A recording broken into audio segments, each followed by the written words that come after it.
Bismillahirrahmanirrahim. Assalamualaikum warahmatullahi wabarakatuh. Perkenalkan, saya Meisya Trinabila dari kelas 3A Program Studi Akuntansi Fakultas Ekonomi dan Bisnis Universitas Kuningan. Di sini saya akan mempresentasikan tugas mata kuliah saya, analisis laporan keuangan. Di sini saya akan memaparkan analisis laporan keuangan industri dasar dan kimia PT Indocument Tunggal Prakarsa Tbk. Sebelumnya, di sini saya akan menjelaskan terlebih dahulu tentang PT tersebut. PT Indocument Tunggal Prakarsa Tbk atau yang juga dikenal dengan sebutan Indocument merupakan salah satu produsen semen terkemuka di Indonesia yang mulai beroperasi pada tahun 1975.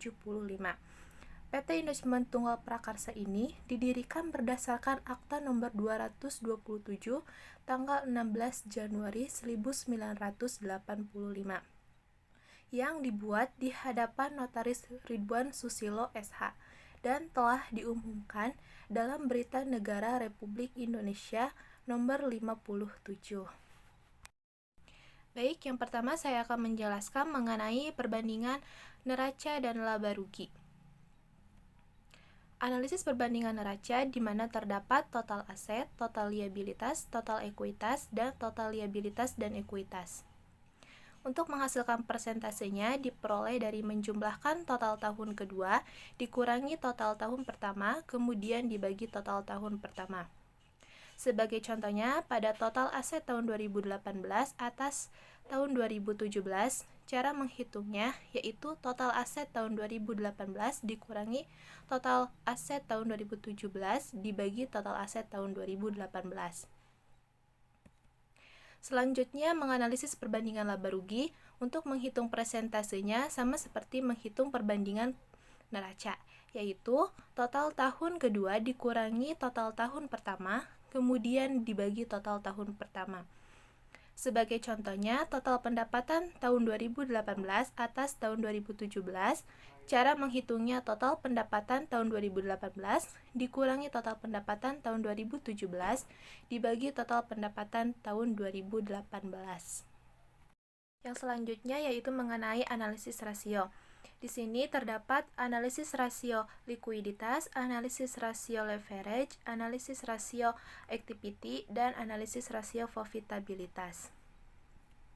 Baik, yang pertama ada analisis rasio likuiditas di mana terdapat current ratio dan quick exit test ratio.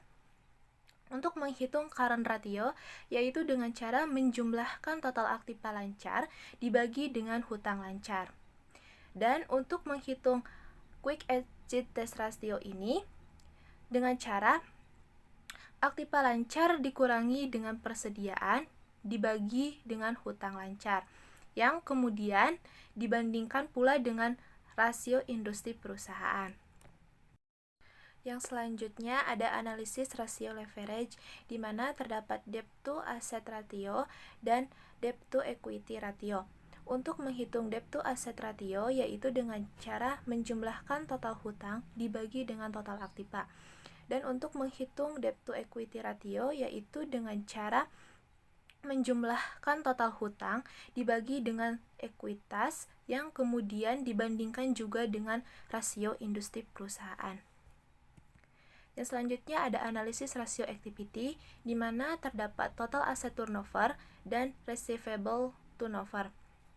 Untuk menghitung total asset turnover yaitu dengan cara menjumlahkan penjualan dibagi dengan total aktiva, dan untuk menghitung receivable turnover yaitu dengan cara menjumlahkan penjualan dibagi dengan piutang dan kemudian dibandingkan juga dengan rasio industri perusahaan. Yang terakhir ada analisis rasio profitabilitas di mana terdapat gross profit margin atau GPM dan return of equity atau ROE.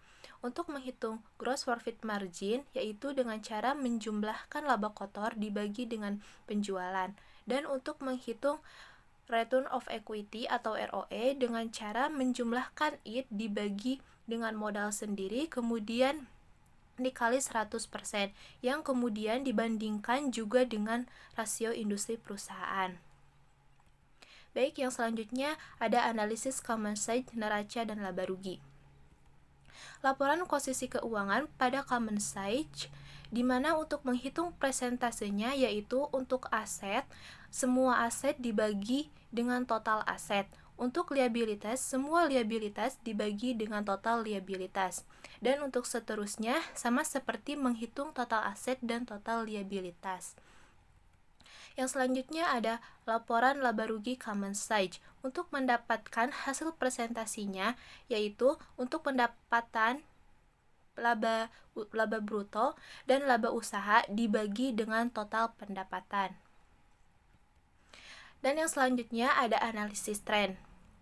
Di sini ada laporan neraca analisis tren, yaitu untuk menghitung presentasinya pada tahun ke-1, kedua, ketiga, sampai tahun ke-5 dibagi dengan total tahun pertama. Sebagai contohnya, pada tahun 2017 dibagi tahun 2017, tahun 2018 dibagi tahun 2017. Yang selanjutnya ada laporan laba rugi pada analisis tren. Untuk menghasilkan persentasenya, yaitu dengan cara menghitungnya sama seperti menghitung pada analisis tren laporan neraca, yaitu pada tahun pertama, kedua, ketiga, sampai tahun terakhir, kelima, dengan dibagi dengan total tahun pertama.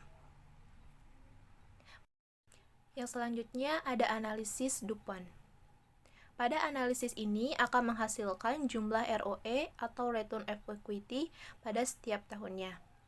Cara menghasilkan ROE-nya yaitu dari total ROI dikali total equity multiplier.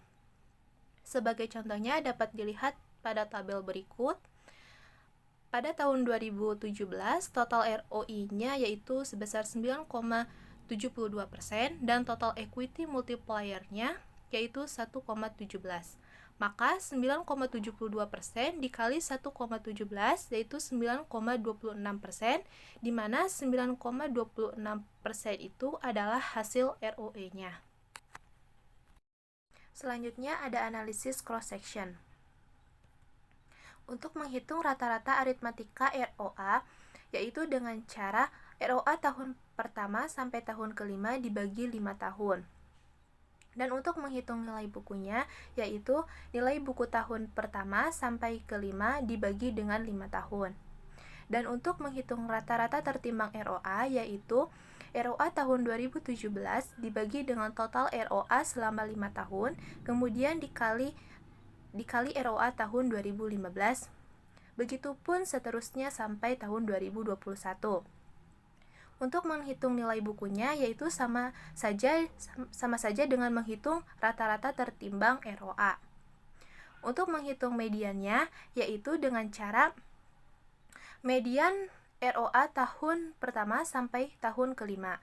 Dan untuk menghitung nilai bukunya yaitu nilai buku tahun pertama sampai tahun kelima. Selanjutnya ada analisis time series. Dapat dilihat pada tabel berikut, di mana analisis time series ini terdapat ROA perusahaan dan ROA industri. ROA perusahaan itu didapat dari hasil perhitungan analisis rasio perusahaan.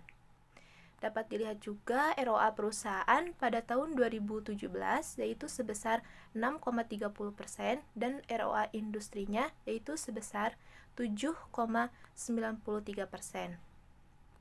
Untuk ROA industri itu didapat dari keseluruhan ROA perusahaan tersebut. Baik, setelah saya memaparkan materi mengenai analisis laporan keuangan pada PT Indochement Tunggal Prakasa ini, maka saya dapat menarik kesimpulan bahwa pada analisis laporan keuangan ini kita bisa melihat perbandingan laporan keuangan PT Indochement. Dari hasil analisis rasio likuiditas current ratio, PT Indochement ini di tahun 2017 mengalami kenaikan, tetapi 5 tahun ke depan, pada tahun 2021 mengalami penurunan. Dari analisis laporan keuangan juga, kita bisa mengetahui perubahan laporan keuangan perusahaan dari periode 2017 sampai periode 2021. Dan kita juga bisa mengetahui kinerja manajemen pada perusahaan tersebut. Dan menganalisis laporan keuangan ini juga, kita bisa melihat kelebihan dan kekurangan pada perusahaan tersebut yang bisa dilihat dari laporan keuangannya. Sekian pemaparan materi dari saya, kurang lebihnya mohon maaf. Wabillahi taufiq wal hidayah. Wassalamualaikum warahmatullahi wabarakatuh.